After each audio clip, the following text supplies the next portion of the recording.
एथर प्रथम थर पई ओडिशार विभिन्न नदी रे ब्राह्मणी बैतरणी बुढ़ा बलंग ठारू आरंभ कर देवी तेल नदी महानदी पर्यंत समांतराल भाव में 60% रु अधिक वृष्टि हेबा फल ओडिशार 30टा जिल्लारू 22टा जिला प्रभावित होइतिले। से क्रम भद्रक जाजपुर एवं बालेश्वर ये 3टा जिला सबुठारु बेसी प्रभावित होइतिला। एथर जल संपद विभाग, राजस्व एवं विपर्य परिचालना विभाग एवं से क्रम ओडिशा सरकारंकर विभिन्न विभागर मध्य तालमेल निखुण भाव रही कारणरू एवं जल निष्कासनटा को मध्य वैज्ञानिक पद्धति रे करिथिबा कारणरू बहु जगार बन्या परिस्थिति व्यापक भाव में आमे कंट्रोल करिया पई सफलता प्राप्त कलु। महानदीर जो पानी हीराकुद बंध देकरी आसी से पानी प्रकृत रे नराज देकरी जगतसिंहपुर, केन्द्रापड़ा, खुर्दा एवं पुरी यहाँ प्रभावित करिथाए। किंतु तार जल निष्कासनटा को योजनाबद्ध भाव में लोकंकर स्वार्थ दृष्टि करैबा फल 30 जुलाई ठारू 3 अगस्त पर्यंत पुरी जिल्लार 5टी ब्लॉक एथिरे व्यापक भाव में एवं आंशिक भाव में प्रभावित है। से आपणकर Delang block, Kansas block, Nimapada block, Pipili block एवं पुरी सदर ये 5टा ब्लॉक रो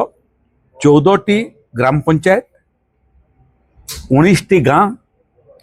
एवं 17,221 लोक प्रभावित हेले। जो मान भितर 345 लोकों को आमे बन्या जल घेर थिबा कारणरू आमे स्थानांतरित करिथिलु। ये क्रम एठी जो प्राथमिक क्षयक्षतिर आकलन होइछि से क्षयक्षति अनुसार आमे सेमान को क्षतिपूरण देवार व्यवस्था करोउछु। गत काली राजस्व एवं विपर्य परिचालना विभाग विभिन्न जिला को 110 कोटी टंका क्षतिपूरण राशि प्रथम पर्याय प्रदान कर सारी। पुरी जिलार एबे भी किछि अंचल पानी रे थिबा कारण संपूर्ण भाव में क्षयक्षतिर आकलन संपूर्ण ही नहीं, किंतु पानी कमी कमी जाउची एवं क्षतिपूरण काम मध्य समाप्त ही जाउची। आमे आशा करूछु आगामी 24 घंटा 48 घंटा भितर पूरा संपूर्ण भाव में पुरी जिलार पानी निष्कासन हो एवं क्षयक्षतिर रिपोर्ट आम पाखे पहुँचो। जो माने धान चाष करथिले एवं जहाँ जो मानकर प्राथमिक अवस्थार ही फसल नष्ट होला से मानकर पाई मध्य स्वल्प मियादी बिहनर मध्य व्यवस्था आमे करिछु। जदि से माने चाहिए स्वल्प मियादी बिहन को मध्य सरकारंकर पैकेज ग्रहण करि पारिबे। आ जदि से माने पनीपरिबा करिया पई चाहिए कि जो मानकर पनीपरिबा मध्य नष्ट होइछि से मानकर क्षतिपूरण राशि सांगरे सांगरे आमे से मानकु बिहन पाई मध्य व्यवस्था करिछु। एटा हला जे क्षतिपूरण राशि को देवा बाबद रे, किंतु तार बाहर एथर जो अनुभव है जेहेतु मुंडली ठारे नराज ठारे 10 लाख क्यूसेक पानी आमे पहुँचे देलु नहीं, सेतिपाई पुरी जिला कम प्रभावित है। अतीत 12 लाख पर्यंत पानी आसीबा फल पुरी जिला व्यापक भाव में प्रभावित होइतिला। तो नदी भितर मध्य जाइथिलु, सेतिरे दया नदी, लुना एवं मंदाकिनी, रजुआ ये 4टा एवं तार बाहरे बाहरे आपनकर भार्गवी, निमा भार्गवी निमापड़ा एवं रत्न चिरा सत्यवादी यार मध्य रिपोर्ट आमर हस्तगत होईची मकरार मध्य रिपोर्ट आमर हस्तगत होईची आज जलसेचन विभाग मध्य अधिकारी माने उपस्थित थिले एवं ये दया नदीर ड्रेजिंग काम मध्य चलीची 80-90 कोटी टंका अर्थ अटकल रे ड्रेजिंग काम मध्य चलीची माननीय विधायकंकर इटा ही परामर्श थिला जे जो ड्रेजिंग काम चलीची ई दया नदी जोटा आकु जाई करी आपनकर रजुआ सांगरे मिसिची एवं तार सांगरे सांगरे मंदाकिनी मध्य सिटी आसी मिसिची ड्रेजिंग कामटा को से पर्यंत नेवा पई से कजुएटा को आहुरी रेज करिया पई मध्य प्रस्ताव देइछंती जल संपद विभाग को निर्देश दिया होईची जे से माने यार डिटेल प्रोजेक्ट रिपोर्ट प्रस्तुत करिवे एवं थरे संपूर्ण भाव पानी निष्कासन हला परे अगस्ट 15 परे भुवनेश्वर रे केबे गुटे जिला प्रशासन रहिबो जिल्लार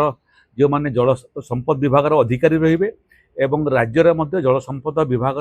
जे मुख्य प्रिंसिपल सेक्रेटरी अछंती इंजीनियरिंग चीफ अछंती एवं एक्सपर्ट अछंती तांको संगे आमे बसिबु एवं तांको संगे बसी करी ये डिटेल प्रोजेक्ट रिपोर्ट उपरे अध्ययन मध्य करिबु अनुदान राशि जदि जलसेचन विभाग पाखरे अछि जल संपद विभाग पाखरे अछि चलित बजेट ठीक जदि आवश्यक पड़िबो डिजास्टर मैनेजमेंट पांठिरु मध्य ये काम करिया पई आमे अर्थ अनुदान करै पारिबो आमे पानी पानी वर्तमान मध्य निष्कासित होउची ठीक अछि दल थिबा कारणरू आ बहुत जगह रे ड्रेजिंग रो माटी थिबा कारणरू मध्य